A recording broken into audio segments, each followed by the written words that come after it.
দেখাবো মনের দুঃখ রে আমি বুক সিরিয়া, অন্তরে তুষেরি আগুন জ্বলে রইয়া রইয়া। যাদের মনে এই তুষের আগুন দাউ দাউ করে জ্বলতেছে তারা আমার সাথে তাদের মনের দুঃখ শেয়ার করতে পারেন। ইংরেজি ফার্স্ট পেপার এবং সেকেন্ড পেপার এইচএসসি শিক্ষার্থীরা যাদের এরকম মনের দুঃখ রয়েছে তাদের মনের দুঃখ দূর করার জন্য আজকে আমি আপনাদের সাথে শেয়ার করতেছি। আপনাদের মনের দুঃখ দূর করার যত রকমের ট্রিক্স আছে সব ধরনের ট্রিক্স আমি আপনাদের সাথে শেয়ার করব। আমাদের এই মনের দুঃখ দূর করার জন্য আজকে আমি এই ক্লাসটি নিয়ে হাজির হয়েছি। So stay with me. Okay, আসসালামু আলাইকুম। 100% তোমাদের এই দুঃখ আমি দূর করে দেব ইনশাআল্লাহ। আজকে আমরা ফ্লোচার্ট নিয়ে আলোচনা করব। তার আগে একটু দেখো, ফ্লোচার্ট আসে ইংরেজি ফার্স্ট পেপারের 2 নম্বরে এবং মার্কস হচ্ছে 10। আজকে আমরা ফ্লোচার্ট এমনভাবে শিখব যে ফ্লোচার্ট নিয়ে নেক্সট টাইমে আর কোনো ভিডিও দেখার প্রয়োজন হবে না। তুমি ইজিলি উইক স্টুডেন্ট অথবা ভালো স্টুডেন্ট হও না কেন, তুমি ইজিলি 10-এর মধ্যে 10 পাবে। অর্থ না জানলেও 100% 10-এ 10 পাবে। আর ইংলিশ নিয়ে এত চিন্তিত, এত টেনশন থাকো, আর ইংলিশ নিয়ে তোমরা এত চিন্তিত এবং এতই টেনশনে থাকো যে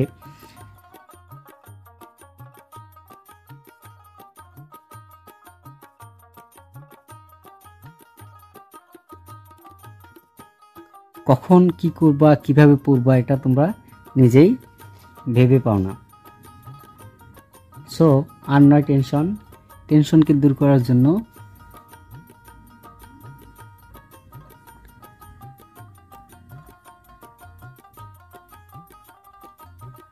তোমরা নিশ্চিত থাকো, just subscribe the channel and watch the videos. Stay with flash English YouTube channel.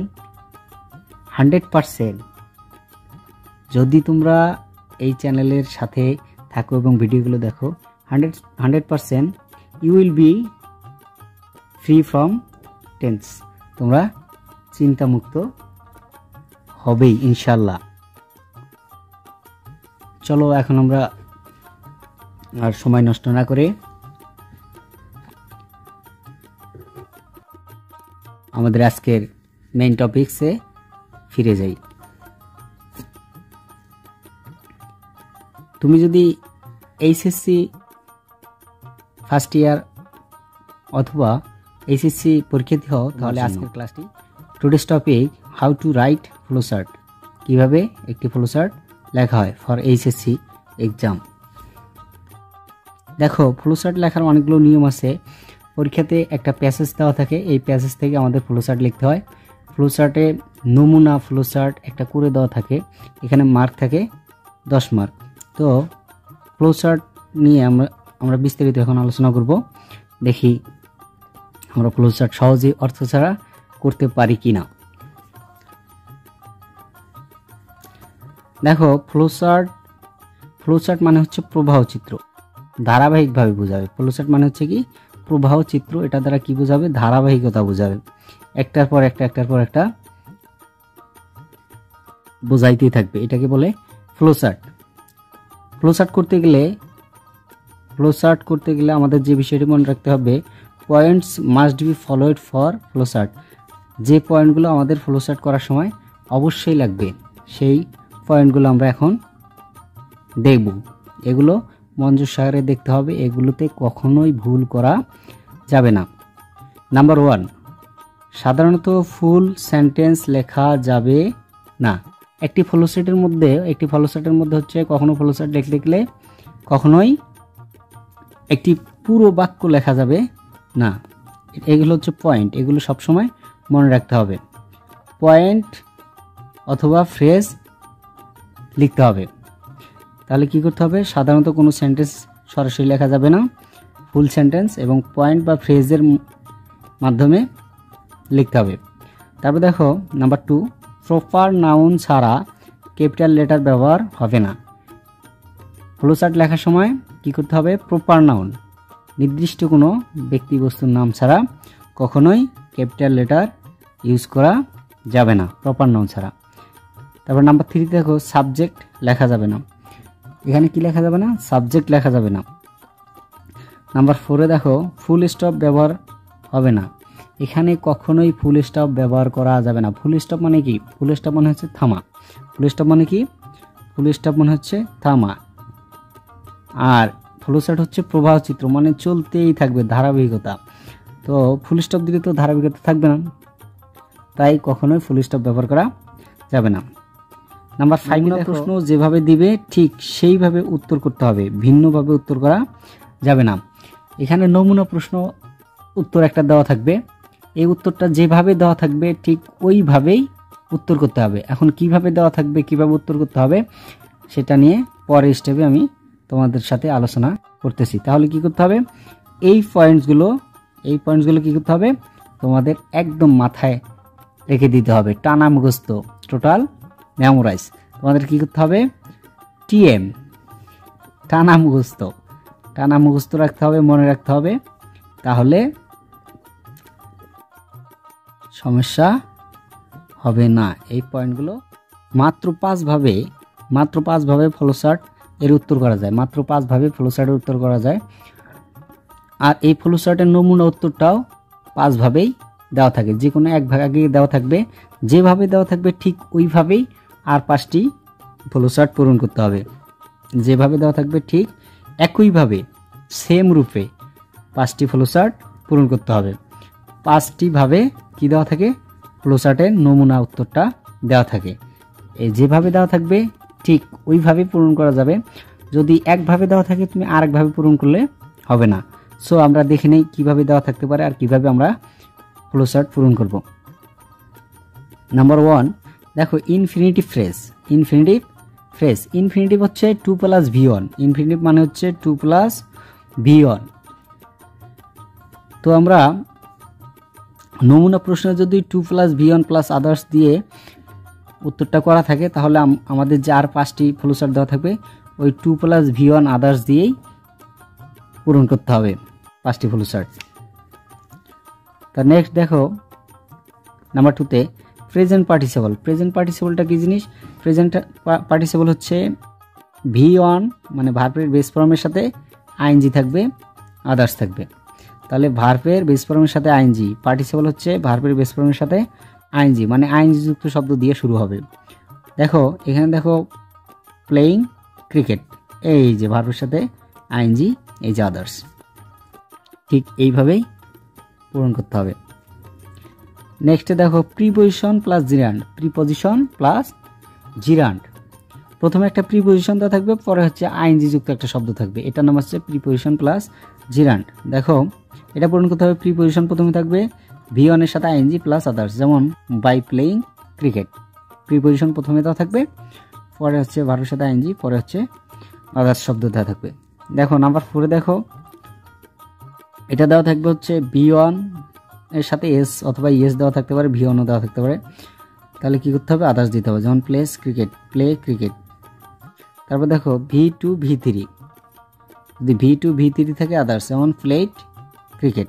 এই পাঁচটি রুলস, নিয়ম, এই নিয়মের বাইরে ফ্লোচার্ট আসবে না।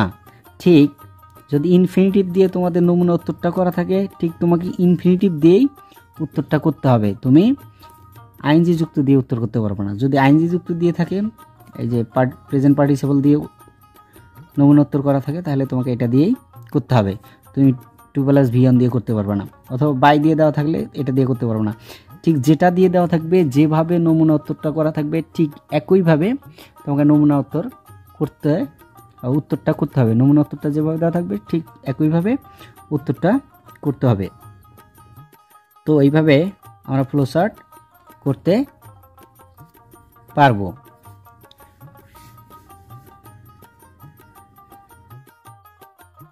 এখন দেখো বিশেষ দ্রষ্টব্য দেওয়া আছে, বিশেষ দ্রষ্টব্য যেটা আমাদের মেনে চলতে হবে। বিশেষ দ্রষ্টব্য am is are was were, am is are was were যদি কোনো বাক্যের মধ্যে থাকে তাহলে আমরা বিং অথবা বি করতে হবে, হ্যাভ অ্যাজ হ্যাড থাকলে হ্যাভিং করতে হবে যদি মেন ভার্ব হিসাবে থাকে। এগুলো কোথায় হিসেবে থাকে?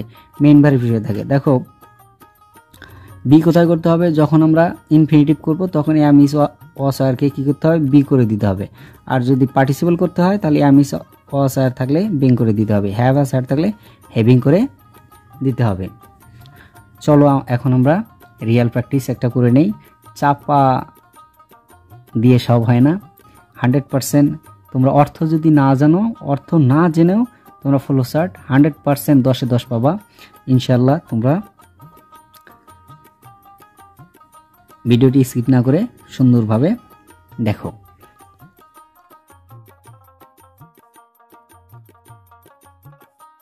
রিয়েল প্র্যাকটিস এখন আমরা করব। রিয়েল প্র্যাকটিস এই পেজটা দেখো কি দিয়ে দেওয়া আছে, আমরা রিয়েল প্র্যাকটিস করব। Read the following text and make a flow chart showing the problems the street children usually face.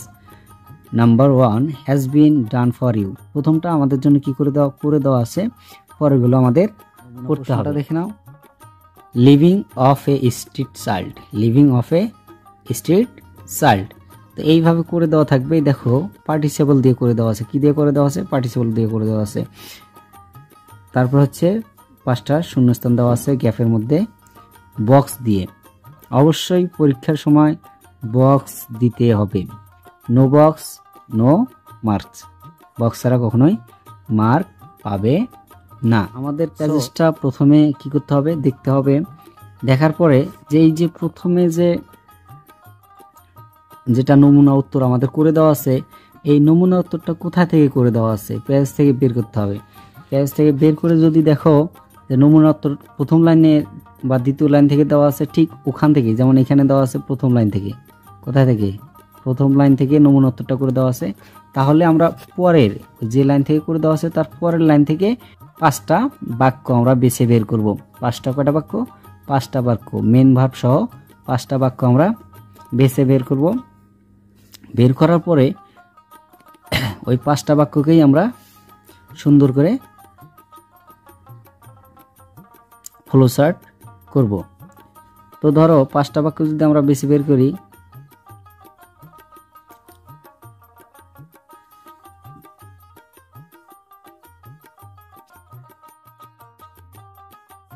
আবার দেখবা যদি দেখো যে নমুনা উত্তরটা করে দেওয়া আছে, এই নমুনা উত্তরটা হচ্ছে পেজের মাঝখান থেকে করে দেওয়া আছে। পেজের মাঝখান থেকে বা 4-5 লাইন পরে করে দেওয়া আছে। তাহলে কি করতে হবে?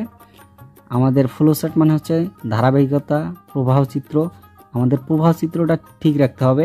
প্রথমে কি করতে হবে? যদি মাঝখান থেকে করে দেওয়া থাকে, ধরো এই যে এখান থেকে করে দেওয়া আছে, এই যে গিভিং মি সামথিং ইট, ধরো এখান থেকে করে দেওয়া আছে, তাহলে তোমাদের কি করতে হবে?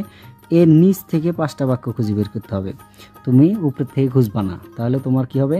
প্রবাহের চিত্রটা ধারাবাহিকতা নষ্ট হয়ে যাবে। তুমি এখান থেকে করে দেওয়া থাকলে ঠিক এখান থেকেই 5টা বাক্য খুঁজে বের করবা। যদি এখান থেকে 5টা খুঁজে বের করো, 3টা পাইছো, 4টা পাইছো, আরেকটা পাওনি, তাহলে তুমি উপরের সেন্টেন্সে যাবা। ঠিক আছে? তার আগে যাবা না। প্রবাহ চিত্র মানে হচ্ছে ধারাবাহিকতা। এই ধারাবাহিকতাটা, ফ্লো চার্টটা হচ্ছে ধারাবাহিকতা। এই ধারাবাহিকতা আমাদের মেনে চলতে হবে। তো এটা হচ্ছে ইন্টারমিডিয়েটের হচ্ছে আমেরিগো নামে একটা প্যাসেজ। এই প্যাসেজটা হলো আমেরিগোকে নিয়ে একটা স্ট্রিট চাইল্ড, যার বয়স হচ্ছে 13 বছর। সে রাস্তায় থাকতো। তার বাবা মা আলাদা হয়ে গেছে, তারা কেউ তাকে নেয় না। সে তারপরে কি করে? রাস্তায় রাস্তায় থাকে এবং কি করে? রাস্তায় যে ময়লা আবর্জনা আছে এগুলো পরিষ্কার করে এবং এগুলো নিয়ে বিক্রি করে। তারপর হচ্ছে আইসক্রিম ফ্যাক্টরিতে কাজ করে। এই ধরনের বিভিন্ন রকমের কাজ করে। এইভাবে এখান থেকে 5টা বাক্য তোমরা কি করবা? নিতে হবে। So let's go the real practice, how to write flow chart. Okay, এরকম একটা করে প্যাসেজ দেওয়া থাকবে তোমাদের জন্য। ওকে, এখানে দেখো নমুনা প্রশ্ন আমি লিখে রাখছি। নমুনা প্রশ্ন, রিয়েল প্র্যাকটিস।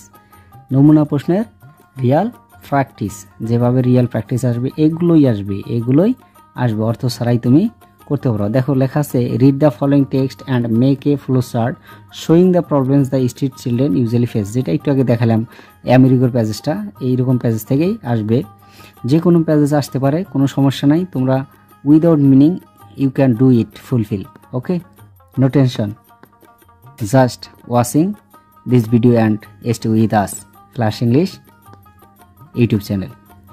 ওকে, দেখো নাম্বার 1-এ দেখো এটা দেওয়া আছে লিভিং অন দ্য স্ট্রিট, তাহলে কি দেওয়া আছে আমরা পড়লাম পার্টিসিপল, কি ভার্বের সাথে আইএনজি, এটা হচ্ছে পার্টিসিপল, প্রেজেন্ট পার্টিসিপল।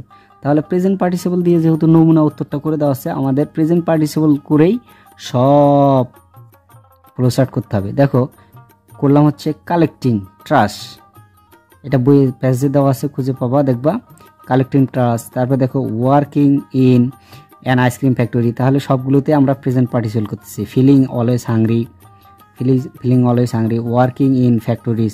তারপর দেখো বিং কোল্ড ইন উইন্টার, এই যে অ্যামিসার থাকলে বিং হয়ে যাবে, দেখছো, তাহলে এটা এইভাবে করতে হয়। যদি বলে যে এটা তো প্রেজেন্ট পার্টিসিপল, তাহলে বলে যদি ইনফিনিটিভ দিয়ে করতে বলে, তাহলে কি করতে হবে, শুধু একটা টু নিতে হবে, শুধু একটা কি নিতে হবে, টু নিতে হবে। ইনফিনিটিভ দিয়ে করলে কি করতে হবে, শুধু একটা টু নিতে হবে। এই যে আইএনজি যুক্ত, আইএনজি তুলে দিতে হবে, মেন ভার্ব লিখতে হবে। কি লিখতে হবে, main verb, to live on the street. তারপর কি কালেক্টিং ট্রাশ, তাহলে কি হবে, টু কালেক্ট ট্রাশ। তারপর working in an ice cream factory, তাহলে কি হবে, to work in an ice cream shop. তারপর কি আছে, ফিলিং অলওয়েজ হাংরি, এই যে ফিলিং আছে, তাহলে কি করতে হবে, টু ফিল অলওয়েজ হাংরি। তারপর ওয়ার্কিং আছে, এটা তো টু ওয়ার্ক। তারপর বিং আছে, কি করতে হবে, টু বি কোল্ড। বিং মানে অ্যামিসার পরিবর্তে কি নিতে হবে, বিশেষ দ্রষ্টব্য করাইছি, বি দিতে হবে, কি নিতে হবে, বি নিতে হবে।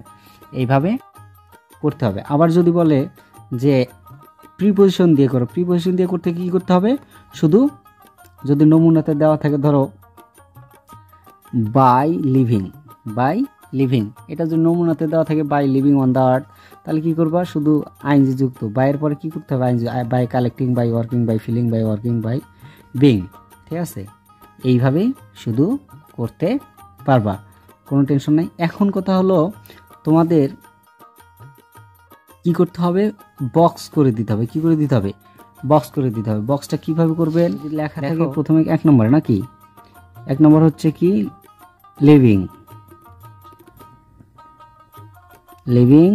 On the street.